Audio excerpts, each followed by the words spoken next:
studios. My name is Anand Narasimhan, and ladies and gentlemen, in this edition of The Right Stand, we will focus on a little bit of history and also why some stalwarts of the Congress party continue to make statements that hurt the sentiments of the Bharatiya. Are there other compulsions beyond just saying, oh, I should have been careful because it's elections, it's poll time? Poll time or not, ladies and gentlemen, when a nation is inimical to us, when a nation wants to gnaw at our boundaries and salami slice through decades, how can we allow a comment like alleged invasion of Bharat in 1962 by the PLA and the CCP to just slide away, polls or not? Congress leaders have time and again been seen either heaping praise for Bharat's enemies or either backing to hold talks with them. Now, let's not even get into the Pakistan dynamic because they are nowhere in competition. The actual competition as envisaged in this region was between Bharat and China in the 40s and the 50s. Before, in the 70s and thereafter, the PLA and the CCP raced ahead. The difference was in those 3 decades, ladies and gentlemen, which we feel the pinch of even now. But Congress's Mani Shankar Aiyar continues perhaps the tradition within certain stalwarts of the Congress party who always end up batting for the enemy. Days after he advocated talks with Pakistan saying they have an atom bomb, he now has again said has chosen the time to give a clean chit to China on the 1962 war, or what Amit Malviya called it, an attempt at revisionism to try and rewrite how history actually played out. He referred to the 1962 Sino-Indian War or Sino-Indian War as the alleged Chinese invasion. Alleged. Big story there, ladies and gentlemen. He argued that Bharat, then led by Prime Minister Jawaharlal Nehru, could have accepted former Premier Zhou Enlai's proposal for a resolution 2 years before the war broke out. When confronted, he said he should have refrained from such comments during election time. The Congress very quick to distance itself from the remark, saying that he is apologized for using allegedly, mistakenly, but he didn't. But the Congress said we don't as a party endorse this comment. He said it in an individual capacity. But has action been taken against Mr. Mani Shankar Aiyar for repeated utterances thus? The BJP said remarks of the Congress loyalists show their anti-India mindset. But the big question is it the CCP pact behind this entire 1962 quip and openly batting for the CCP and the PLA? Now, before we get into that, let's try and understand what actually happened. Revisit history a little bit.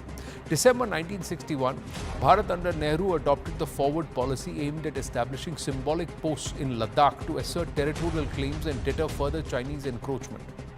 Not a blade of grass grows there, to then asserting and saying it's time enough that we push them back a bit. They've encroached enough onto our territory, already giving up Aksai Chin by then. April 1962, China issues ultimatum demanding the withdrawal of Indian frontier personnel from the border posts. 2nd June 1962, China rejects India's demands to withdraw its forces from Indian territory. 10th June 1962, Indian and Chinese soldiers face off within 100 yards of each other at the Galwan Valley in Ladakh. Galwan yet again repeated itself in 2020. The response was different. Here, an armed clash was narrowly averted when Chinese withdrew just in time when India threatened to use force. 26 July 1962, both sides agreed to hold discussions on the basis of officials' report, which China had earlier disregarded for the resolution of boundary dispute. 13th August 1962, the Indian government moves a motion calling for consideration of the situation along the Indo-China border, particularly in the Ladakh region. 13th September 1962, China repeats its proposal for the withdrawal of the armed forces by both sides 20 kilometers back from the Indian border. 20th September, Chinese forces cross the McMahon line in the Thangla region, 2 miles east of Dhola in Nefa, and opened fire on an auxiliary Indian post. 29 September 1962, Chinese forces launch another intensified attack in the northeastern border. 6th October 1962, New Delhi again accuses China of intruding into Indian territory in the eastern sector and attacking Indian forces. 20th October 1962, China launches a massive multi-pronged attack all along the border from Nefa to Ladakh. 24th October 1962, China proposes a 3-point ceasefire formula where both parties would respect the line of actual control control. The armed forces will withdraw 20 kilometers from this line, and the talks between the head of the two nations to seek a friendly settlement. 26th October 1962, India proclaims a national emergency. 27th October 1962, Nehru rejects China's ceasefire proposal. 15th of November 1962, a massive Chinese attack on the eastern front. Tawang, Walong and western sector overrun, and Rezangla and the Chushul airports were shelled. 18th November 1962, Chinese troops capture Bomdila in the Nefa region. 21st November 1962, China declares a unilateral ceasefire along the entire border and announces withdrawal of its troops to position 20 kilometers behind the LAC. 8th December 1962, China sends a note signed by Zhao Enlai to India reiterating the three-point ceasefire formula. India accepts. Here's what the Nehru-led India. This is when they defended China. 1949, China sending a note signed by Zhao Enlai to India reiterating three-point ceasefire formula. India accepts. 1950, India opposes UN resolutions branding China as an aggressor in the Korean War. Nehru advocates China's membership in the United Nations in parliamentary debate held in New Delhi. He says, we don't need it, they do. We gave it up at that time, ladies and gentlemen. 1954, India expresses regret at the General Assembly resolution postponing discussion of Communist China's membership in the UN. 1955, India signs a protocol at Lhasa handing over to China the control of all communication services in Tibet. While Nehru-led India backed China at the global platform, China continued to betray Bharat. 1959, Zhao Enlai spells out for the first time China's claims to over 40,000 square miles of Indian territory, both in Ladakh and Nefa. China refuses to accept the McMahon line, with Zhao Enlai stating that China was not a signatory to the 1842 Treaty of Chushul between British India and England, and the multiple points Indian troops in Aksai Chin were targeted. Further, Beijing laid claims to almost 50,000 square miles of Indian territory in Sikkim and Bhutan. 1960, China refuses to acknowledge India's report. A detailed study of all historical documents, records, maps on the border issue. Chinese troops violate Indian border in Shipki village in the Nefa region. Indian opposition leaders report 52 violations of the Indian airspace by the Chinese troops in Nefa, Uttar Pradesh and in Ladakh. 1961, China refuses to discuss Sino-Bhutanese and Sino-Sikkimese boundary disputes and further occupies 12,000 square miles of western sector of the Sino-Indian border. Why am I saying all of this, ladies and gentlemen? I'm saying all of this because we should not forget our history. We should not forget that it's the ghost of 62 that continued to haunt many who, despite Chinese aggression, no Chinese aggression since then, since 1967 when we taught them a lesson in Sikkim, we still believe that China was bigger than us, larger than us, more stronger than us, and generations who never saw this war continue to do that. Why? Because it was this ghost of 62, and that's being called an alleged invasion.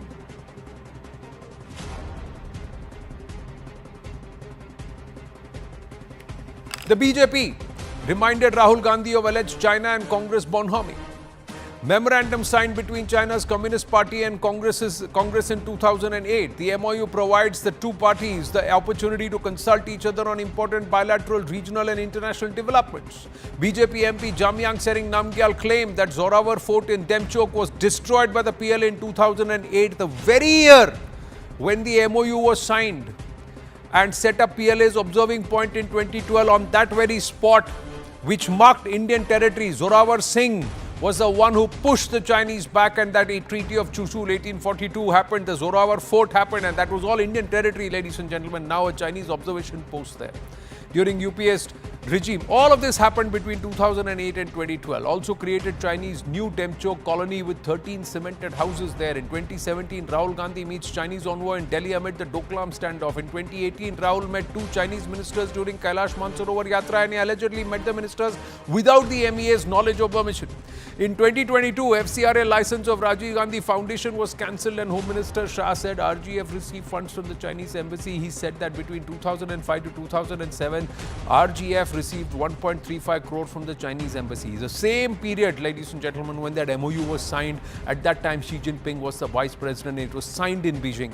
In 2023, BJP also rakes up the NYT report, New York Times report on NewsClick to Rahul Gandhi. BJP alleges that Congress-China NewsClick was part of a same umbilical cord.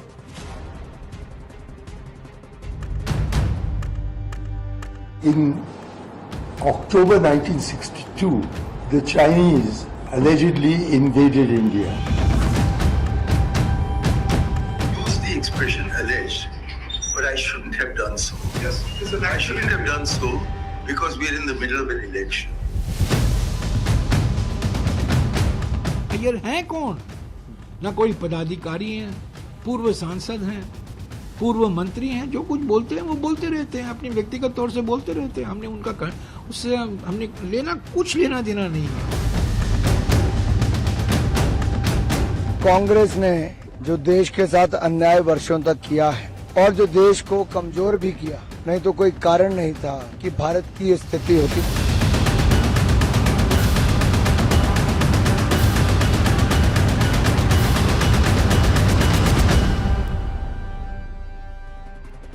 The 1842 Treaty of Chushul was signed by Maharaja Ranjit Singh Khalsa Darbar and the Dalai Lama of Tibet. Ladies and gentlemen, that forms the bedrock of the borders, defining the borders. And look at the 1842 Treaty of Chushul. Go back and see where our borders lay. Where was Bharat then and where is it today, and how much of it has been compromised between 1947 and 2014, ladies and gentlemen. Big questions, and especially this period between 2006, 2007 to 2012, 2013. Tuin Sinha, national spokesperson of the BJP, George Korean political analyst, Smita Prakash and Rashid Kidwai with us. Namaste and Jai Hind. Many would ask, why are we raking up the past? Why are we talking about this? But when there is an attempt at revisionism and to try and say that it was alleged invasion, there should have been a furor within the Congress party too.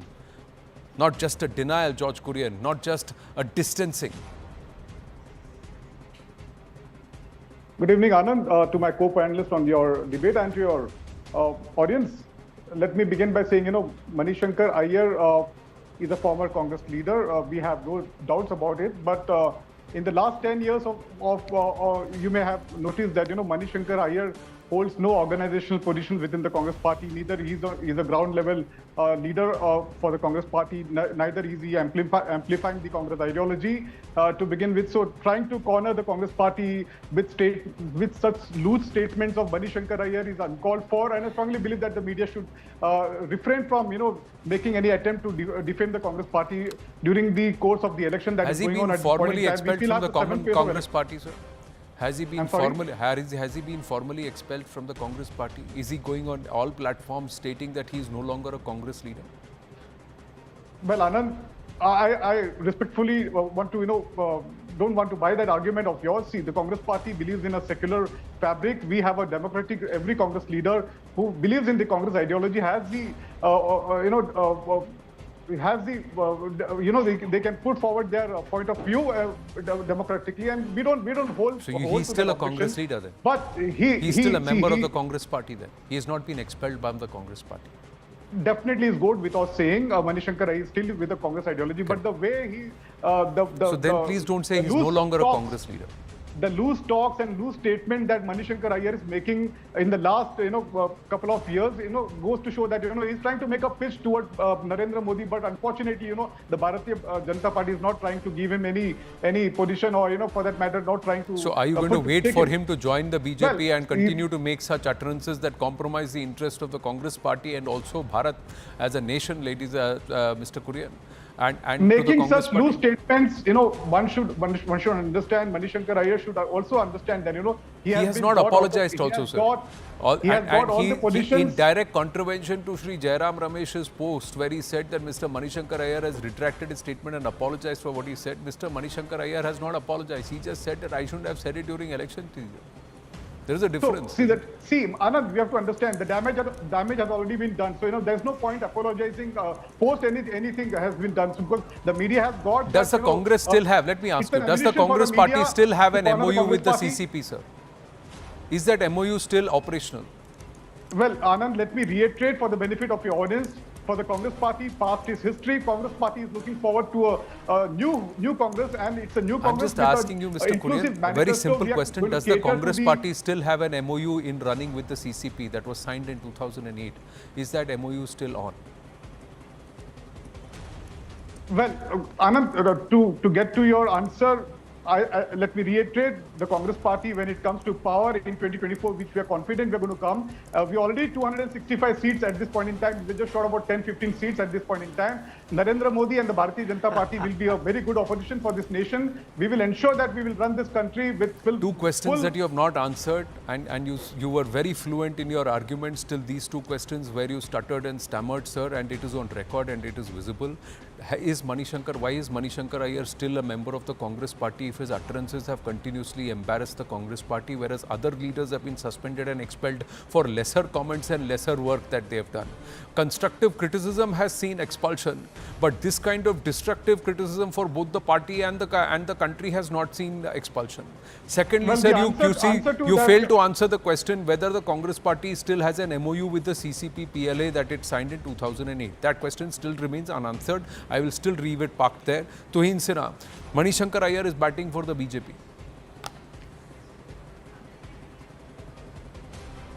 That's the allegation. Anand, namaste everybody. Well, in the timeline that you just mentioned, with regard to the India-China conflict, an important date is 7th November 1950, when Patel had written a very comprehensive letter to Nehru warning him of the dangers of trusting China blindly. He had listed some 9 specific points, which included India's stand on Tibet, which included our stand on McMahon line, and he wanted an immediate discussion with Nehru to address all of these. So all of these people like Mani Shankar Aiyar, who today live in denialism, are basically resorting to a form of perverse elitism where they want to wash off Nehru's culpability or Nehru's mistakes or his historical misjudgment in underestimating the China threat. And that is why Mani Shankar Aiyar continues to be a very dangerous entity, not just for the BJP. I mean, for the BJP he's more of an asset right now, but for the country today. Now, like you rightly explained, there has been a treaty between the Congress party and the Communist Party of China in 2008, but even prior to that they had started receiving donations for the Rajiv Gandhi Foundation. They had started aiding China in Rajiv Gandhi Foundation had started aiding China by preparing reports for the Chinese market. So all of these things need to be questioned, but more recently in 2017, when we were locked in a dispute with the border dispute in Sikkim, what was Rahul Gandhi doing? He did not trust our defense minister. He trusted the Chinese embassy more. He went there to have chow mein, or he went there to have tea or whatever, and he wanted to dig out information about the dispute from the Chinese embassy. So this speaks a lot about the compromised attitude of the present day Congress, and they may claim that Mani Shankar Aiyar is not a part of the Congress, but this is the larger compromised mentality of the present day Congress, which seems to be completely ignorant of how to conduct themselves in best national interests. Well, there are other MOUs also that were signed that compromised Bharat's interests, but most importantly, it was the RCEP. So, along with donations to a private foundation or a foundation that was run by a political party or a political leadership, although not directly connected to the party, many may say, but that then government also signed the RCEP with the Chinese, which killed manufacturing in our country, many would argue. The same RCEP from which the government of the day in 2020 walked out, and thereafter we saw what happened soon after. January, the RCEP was denied, December, Jan, and in April, Galwan happened. Smita Prakash and Rashid Kitwai. Smita Prakash, fair questions to ask ahead of phase 7, or would you turn around and say, ye gade murde inhe kyun ukhad rahe ho?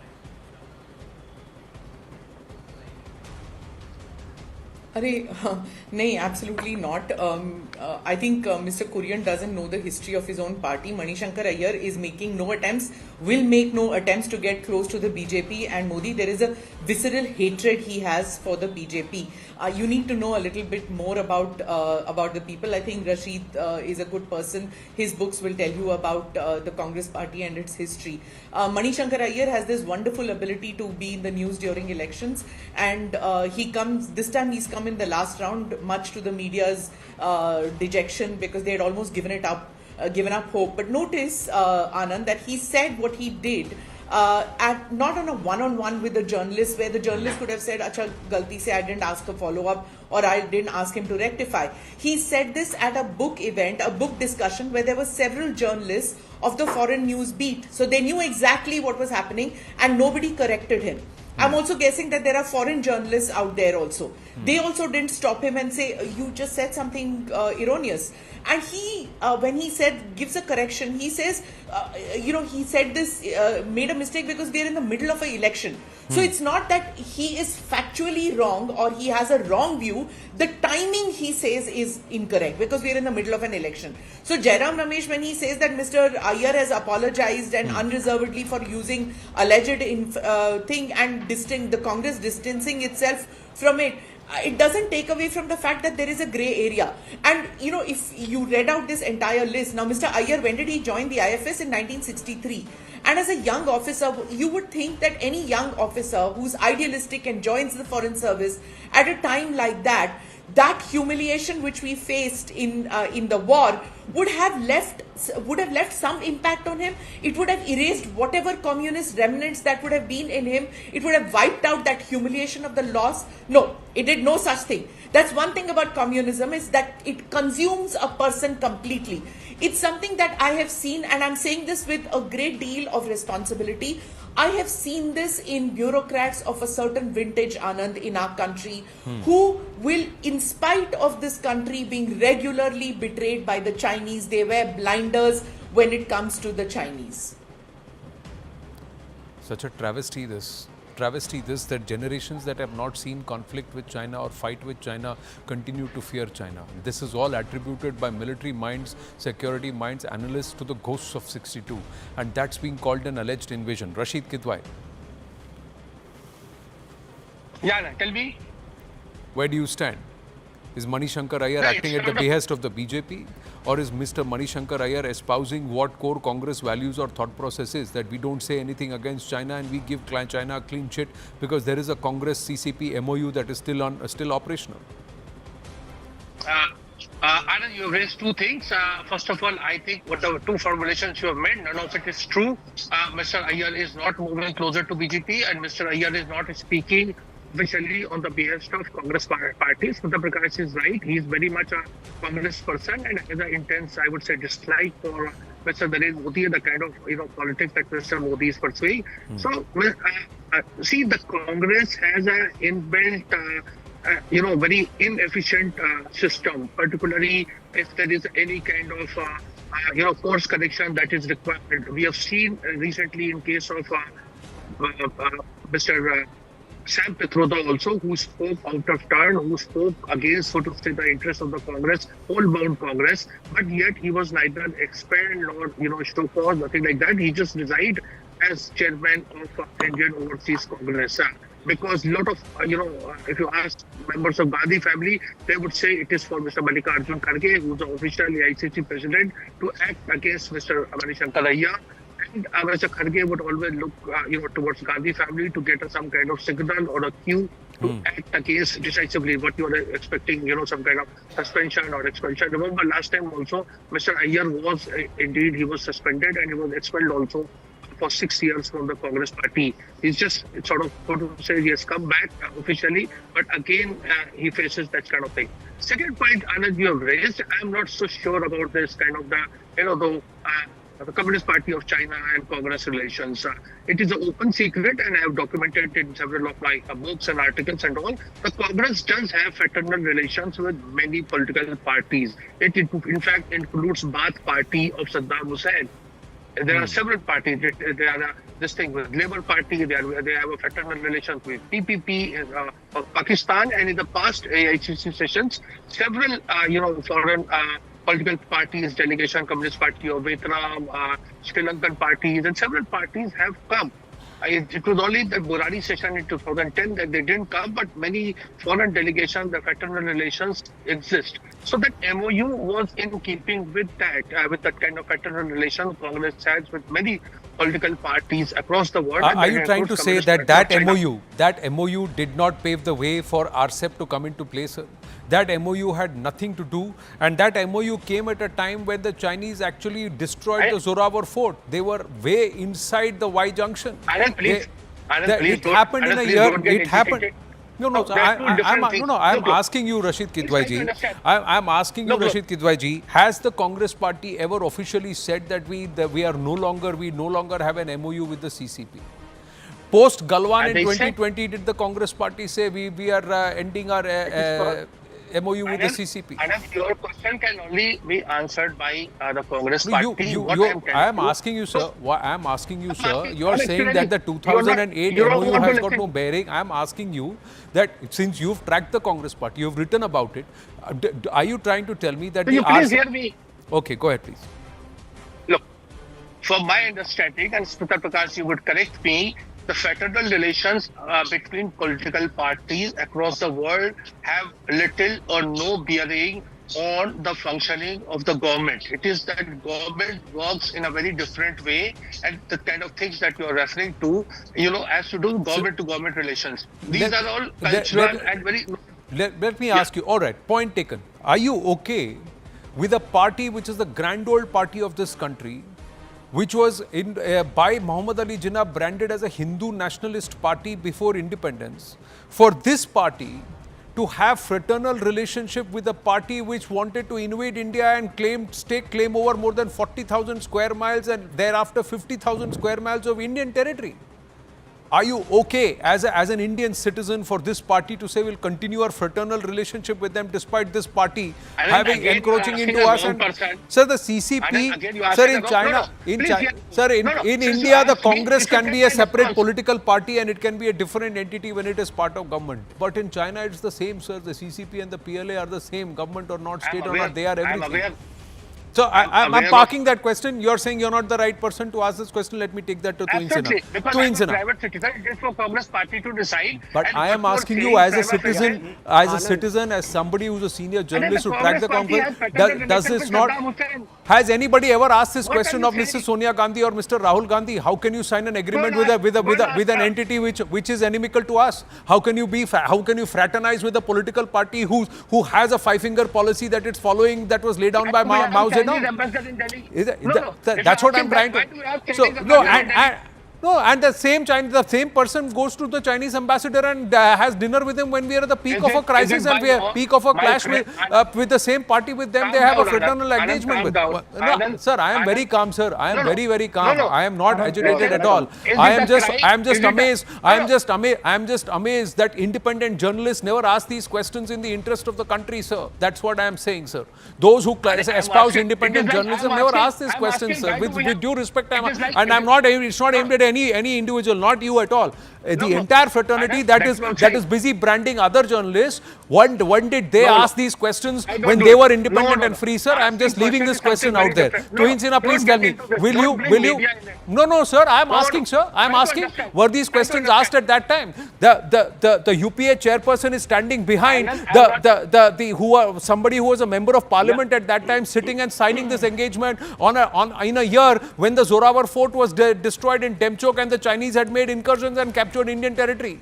So, and soon after this, the RCEP was signed by the government, and the allegation made by the BJP that the private foundation also received donations from the CCP. So, there are multiple questions that will be asked. Yeah. But Twin Sena, please tell me, are you okay with a political party fraternizing with a... One minute, sir. You said that this is beyond your purview. I am putting these questions out. Twin Sena, 1 minute. Rashidji, I'll come back to you. Twin Sena, I'll come back to you, sir. Twin Sena. He's called out my name. Why are you getting so hyper? He's called out my name. Let me put my point across. Anand, Mani Shankar Aiyar is only the symptom of a larger malaise that afflicts this Congress party.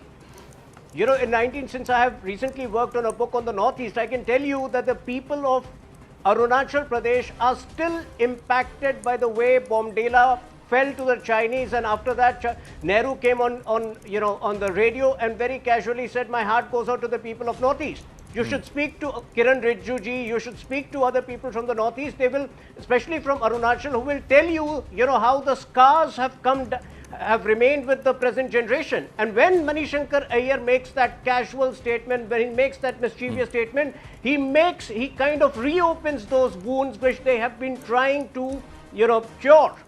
This is something which the Congress party does not realize. But why are we so surprised? I am telling you a recent instance. On 9th December 2022, the Chinese had made an attempt to intrude an area around Tawang. Some 200 Chinese troops had tried to attempt that and had attempted that, and our troops drove them away. It's a documented fact corroborated by our army. But on 16th December 2022, exactly a week after that, Rahul Gandhi made a very casual statement, our soldiers are being thrashed by the Chinese. So, I don't know why they have to be so insensitive to our soldiers, why they have to be so insensitive to the people of our Northeast, why? What is this compulsion? It's not being insensitive to our soldiers, sir. It's being beholden and in awe of the CCP and the PLA. That's a syndrome and it's a mental issue. It's a psychological issue. Also, George Kurian, another question coming from our viewer. I'm pushing the time here on this debate, and by another 2 minutes, one final comment from Suntak Prakash also after George Kurian. That in 2006 was a petroleum and gas cooperation MOU signed. 2006, again a year when the PLA made incursions into our territory and there were issues that were going on at that time.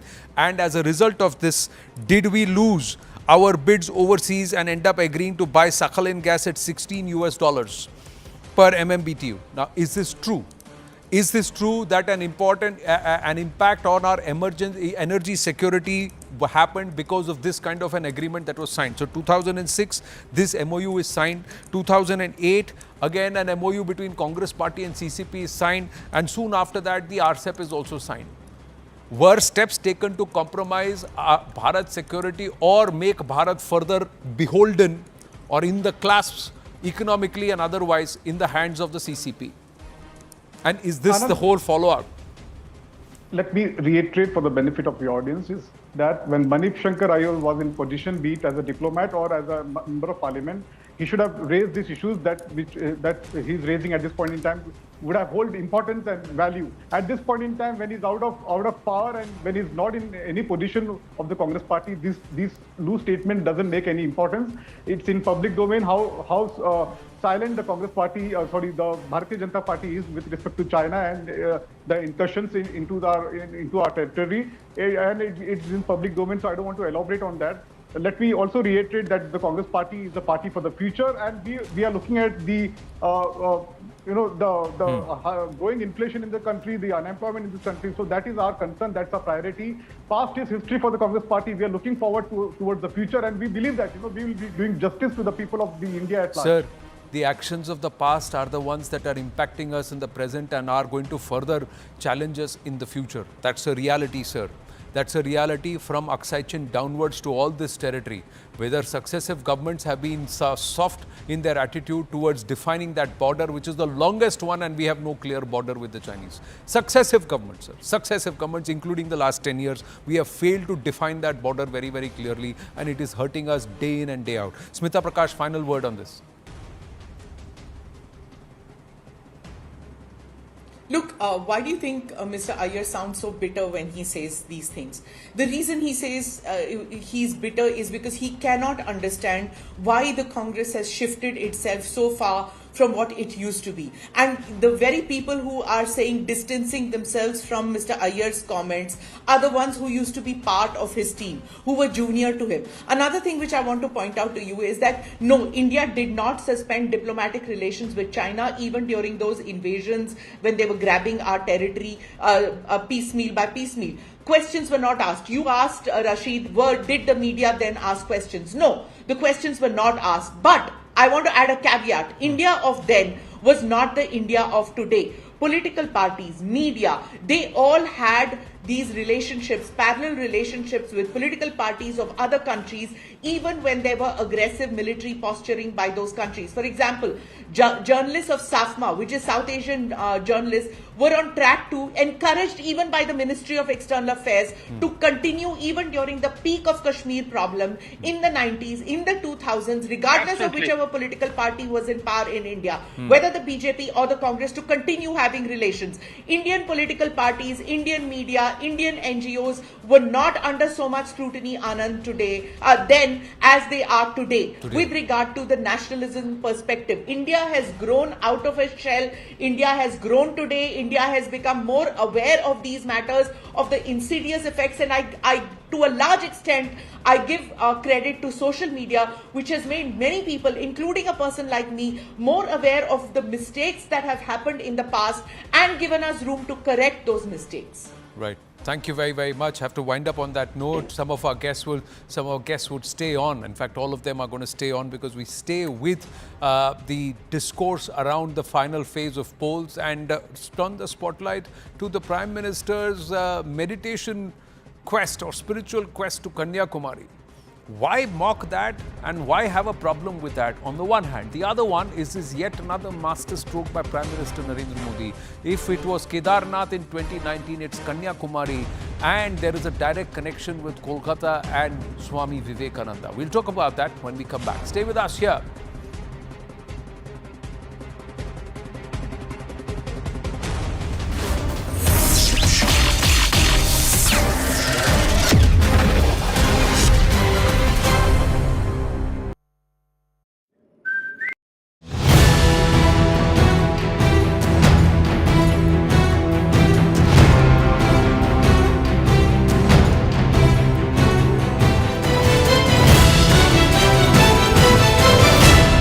Since last night, the overflow of two major rivers has resulted in significant flooding in a part of Imphal East and Imphal West. The water level has been rising steadily with a marked increase observed this morning.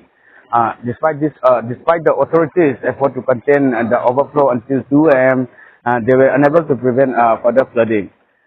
As a precaution, schools in the affected areas have been closed to ensure the safety of students and staff. Also, the Chief Minister N. Singh personally inspected the flood-affected areas in Kangla yesterday. During his visit, he urged residents to remain calm and not to panic. He also assured them that comprehensive efforts are underway to manage the situation. Security personnel, officials from the Water Resources Department and volunteers are working tirelessly to control the flooding and mitigate its impact on the community. Local residents are taking proactive measures by shifting their properties to safer locations in an effort to protect their belongings from the rising water. The Chief Minister emphasized that all the available resources are being deployed to address the crisis, and he praised the dedication of those involved in the relief effort.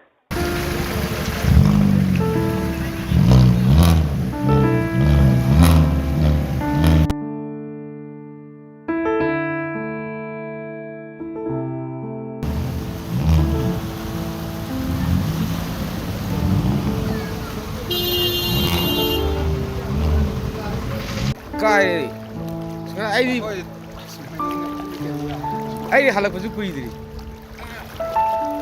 Kung ani makai hum mutar ne halak.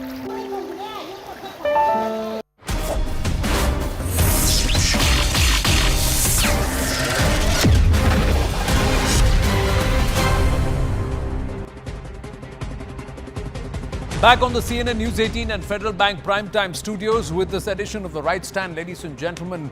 And let's go straight across to the other story. 3 days ahead of the final phase of polling, a political storm has erupted over Prime Minister Narendra Modi's tradition to go and do tapasya as campaigning comes to an end. It was Kedarnath in 2019. Before that, he had also gone ahead and done tapasya in 2014. But at that time, this whole rivaj had not started because he was not Prime Minister. Kedarnath, it was the same ritual. This time around, he's going to Kanyakumari. So north the last time around, down south, and that too at the Vivekananda Memorial. Now, this time around, he is going to continue this tradition. He will visit there. He'll reach there on 30th evening, and then 31st until 1st, he will be there in meditation at the Vivekananda Rock Memorial. Now, he was in Kolkata. The Prime Minister, in his first roadshow in the city, paid homage to Swami Vivekananda, ended his election yatra in the state at the Ramakrishna Mission with a tribute and trying to seek blessings from Swami Vivekananda.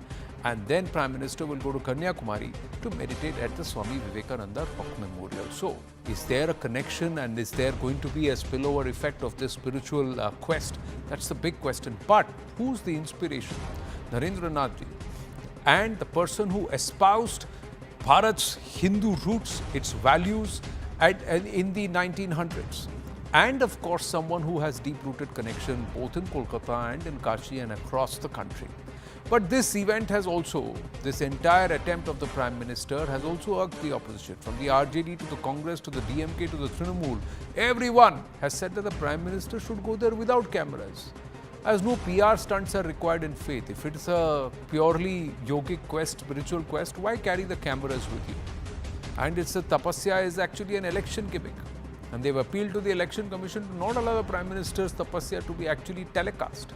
Tuhin Sinha stays on with us. George Kurian is with us. Smita Prakash with us. Tuhin Sinha, how would you respond to the opposition? Well, the opposition is unable to see India as a civilizational nation.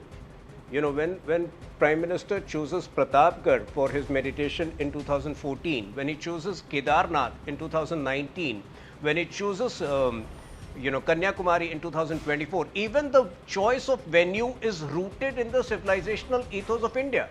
But the Congress party, which believes that the history of India started, with the invasions, Islamic invasions, obviously, number one, there is a disconnect over there for the Congress party. Number two, look at the importance of this place. Swami Vivekananda had meditated for 3 days at the same place in 1892, and, post-meditation, he came up with a vision for unified Bharat, he came up with a vision of Bharat Mata. Prime Minister Modi has given a vision of Viksit Bharat for the first time. A Prime Minister is talking of a 23-year vision which extends up to 2047 and which will have its impact on history for the next 1,000 years. But so if he, at a very crucial time when he is when he's on the cusp of his third term in office. The last 10 seats in Bengal, there are about 5 or 6 seats where the vote share margin that the BJP lost was around 5%, 5.5%.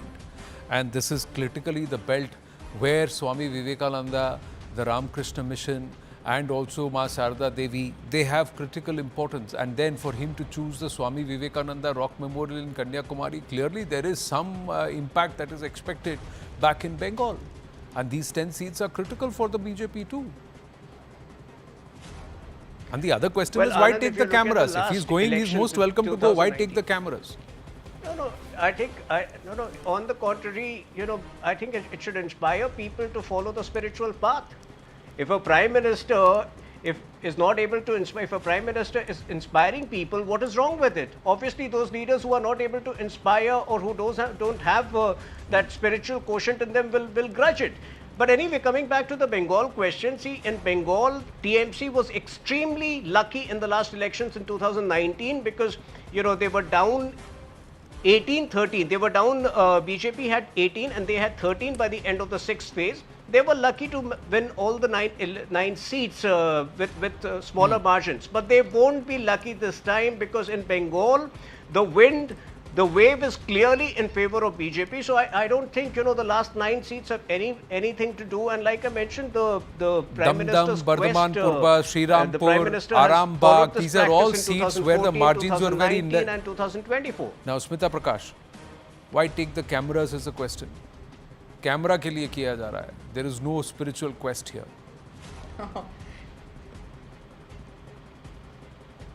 Look, Anand, I mean, whether it's a spiritual quest or not, meditating at the Rock Memorial is something leaders of the country have done before. As everyone knows, and as Tuhin just pointed out, Vivekananda meditated here now. It isn't a religious center in that traditional sense. It's a nationalistic exercise which the Prime Minister is doing, or which he's replicating probably in his own mind. Now, at that place, whether it is Mahatma Gandhi or Nehru or Rajaji or Indira Gandhi, they have all been influenced by Swami Vivekananda. And meditating, whether in solitary, as you saying, why take the camera, whether in a solitary position, whether with family or in groups, or with camera, without camera, with CCTV, with silence. There are no rules in this country. There are no traditions which tell you कि ऐसे करना है, ऐसे नहीं करना है. There are no watertight compartments, and not just for Hindus. It is for Christians, Buddhists, Jains. They all meditate. You've been to Sadhguru's ashram. People of all religions come there and meditate. They do it in solitary. They do it as chants. They do it as in silence. Whichever way you want to go, and the Prime Minister is not going to Ayodhya or Tirupati, and even that wouldn't be against the EC rules, by the way, if he goes there and there are cameras. Just remember, the media has followed politicians after every election. We followed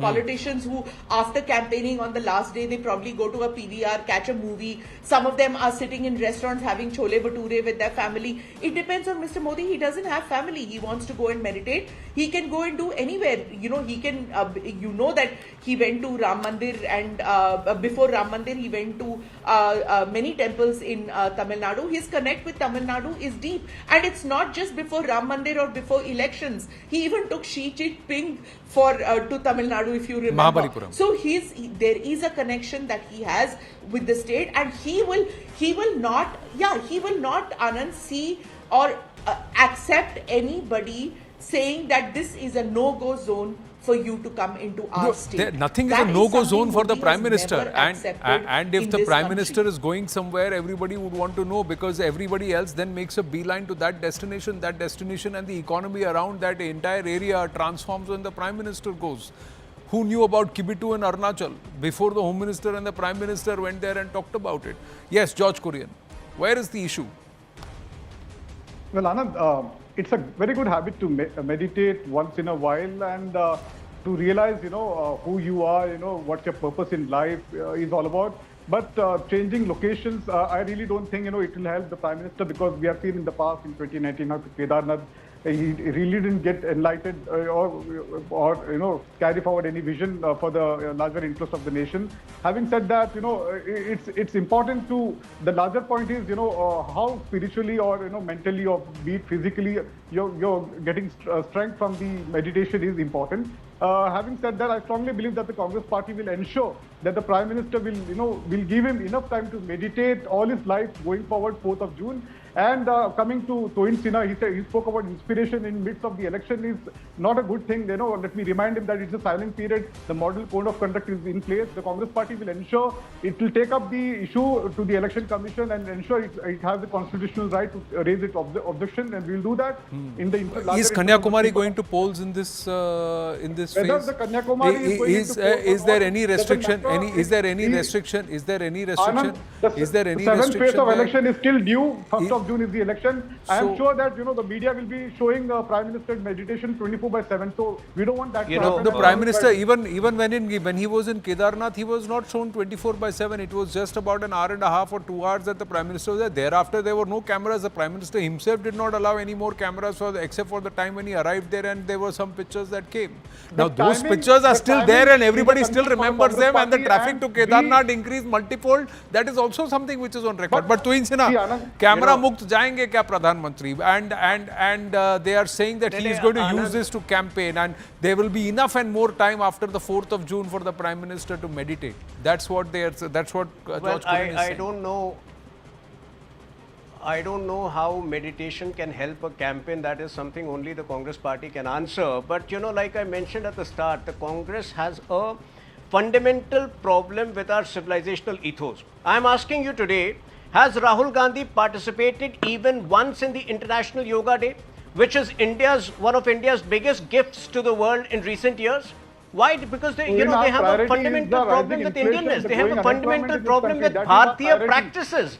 Meditation and meditating at Kanyakumari is something which every Indian should welcome, because it is reminiscent of the great Swami Vivekananda. And if Prime Minister has set a target for the next 23 years, if he derives energy, if he derives a vision over there, I think only the Congress, which is bent upon the tukre idea, can have a problem with it. Nobody else can have a problem with such a noble thing. And it's a personal choice at the end of the day. Well, How well, can well- election commission, step in any which way? Well, whose tapasya, whose dharma and whose karma pay efforts or, are rewarded, we'll have to wait and watch. It'll all be decided on the final phase, and of course, we will know the exit polls here and results on the 4th of June. Thank you very much to the lady and the gentleman for joining us. We're going to wind up on that note, ladies and gentlemen. Stay with us. Short break. Brass Tacks follows.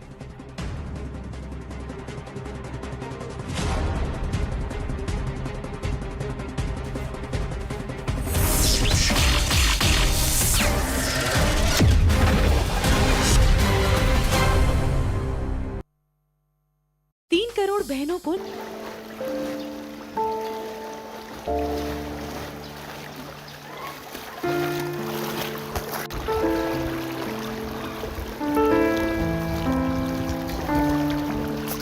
Maning di chang.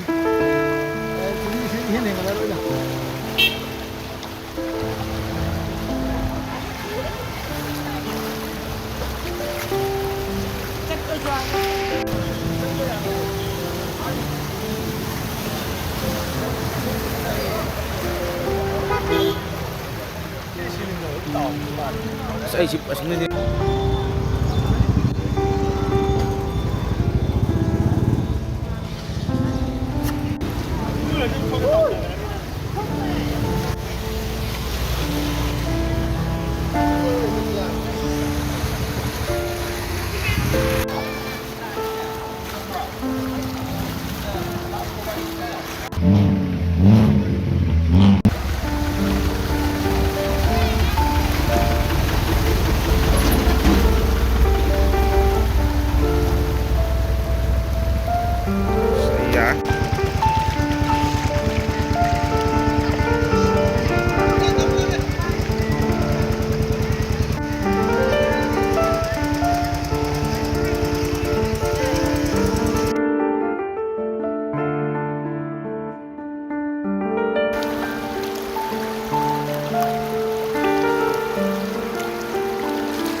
How will these elections impact Bharat's rise in the world?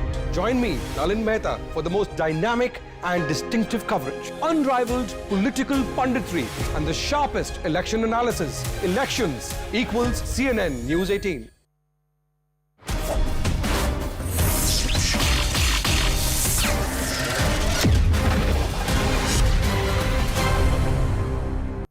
आतंकवाद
Since last night, the overflow of two major rivers has resulted in significant flooding in a part of Imphal East and Imphal West.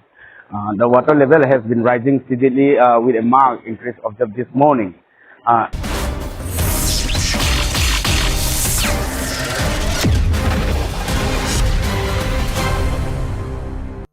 Can the India bloc halt the Modi juggernaut? Join me, Nistula Hebbar, for the most dynamic and distinct coverage, unrivaled political punditry, and the sharpest election analysis. Elections equals CNN News 18.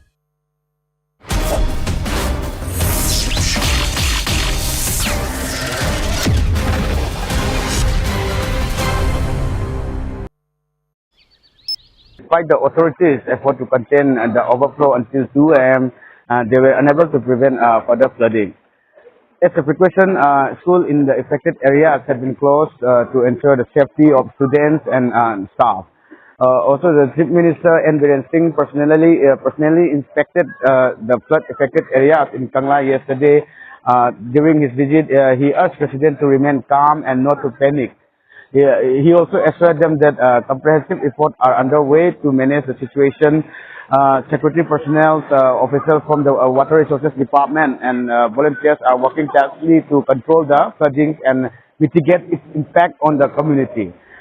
Local residents are taking proactive measures by shifting their properties to safer locations in an effort to protect their belongings from the rising water. The Chief Minister emphasized that all the available resources are being deployed to address the crisis, and he praised the dedication of those involved in the relief effort.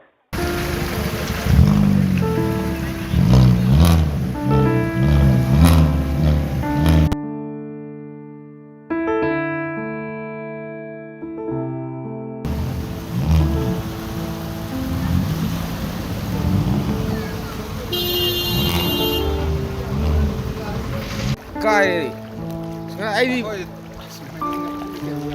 ai halak bazu kuidri pung ani makai hum taramne halak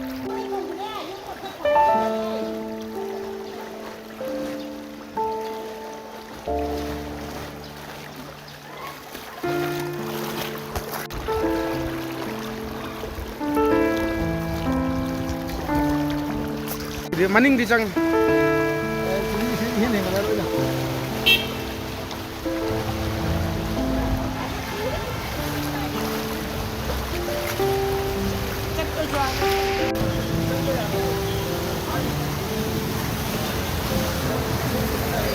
of alliances will personal equations spoil chances. Join me, Smita Prakash, for the most dynamic and distinct coverage, unrivaled political punditry, and the sharpest election analysis. Elections is equal to CNN News 18. सोचा आपको ये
southern states be the opposition's trump card in these elections? Join me, Suman C. Raman, for the most dynamic and distinct election coverage, unrivaled political punditry, and the sharpest election analysis.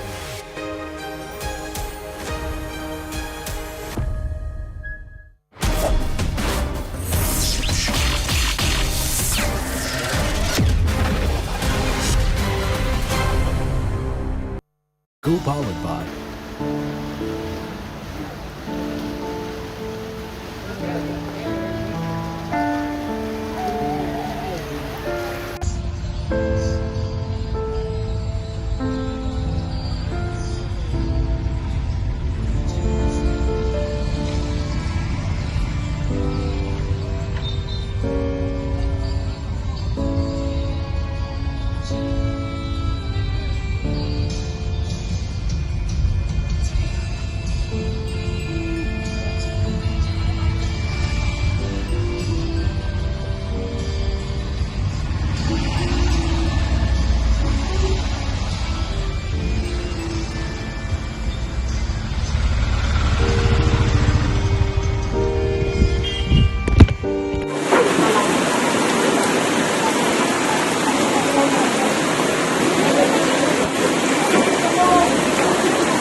Asal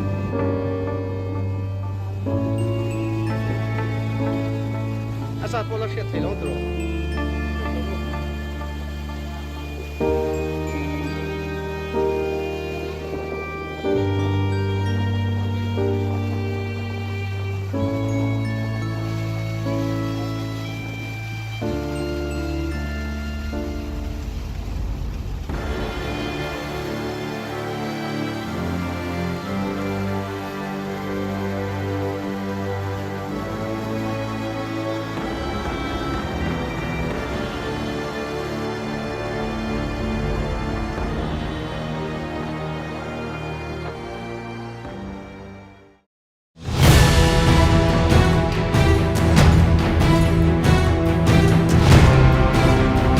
This is CNN News 18 and Federal Bank Primetime Studio.